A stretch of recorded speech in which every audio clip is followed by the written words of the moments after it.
Hello bachcho, let's read the question. At ordinary temperature and pressure among halogens, the chlorine is a gas, bromine is a liquid, and iodine is a solid. This is because in this question, the key concept is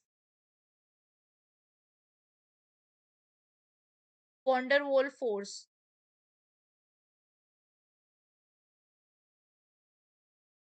basically हमें यहाँ पर reason बताना है that is a the specific is in the order Cl2 greater than Br2 greater than I2 and intermolecular forces among the molecules of chlorine are the weakest and those of iodine are strongest.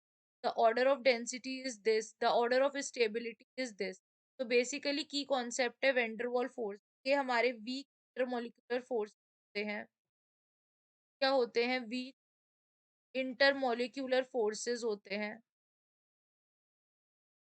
Are weak intermolecular forces that are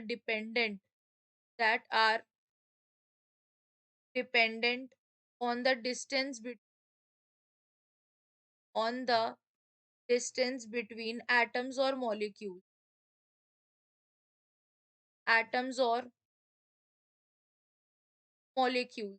तो basically यहाँ पर हमसे पूछा गया है ऐसा क्यों है कि क्लोरीन जो है वो लिक्विड है लेकिन आयोडीन जो है, chlorine is a gas, bromine is a liquid and iodine जो है वो कैसा है? सॉलिड है। बिकॉज बेसिकली जब हम एक ग्रुप में ट्रैवल करते हैं लाइक क्लोरीन, ब्रोमीन, आयोडीन, ये ग्रुप में आ रहा है फ्रॉम टॉप टू बॉटम। तो जो वंडरवॉल फोर्स है जो कि वीक इंटरमोलिकुलर फोर्सेस हैं, नीचे आने पे जैसे जैसे मॉलिक्यूलर वेट बढ़ता जाता है, साइज बढ़ता जाता है, क्योंकि डिस्टेंस पे डिपेंड करते हैं ना। तो साइज बढ़ेगा तो डिस्टेंस भी बढ़ेगा, और डिस्टेंस बढ़ेगा तो जो मॉलिक्यूलर जो हमारा वंडरवॉल फोर्स है वो डाउन द ग्रुप क्या करता है? इंक्रीज करता है। वो डाउन द ग्रुप इंक्रीज करता है। यानी क्लोरीन का सबसे कम होगा एंड आयोडीन का वंडरवॉल फोर्स सबसे स्ट्रॉन्गेस्ट होगा।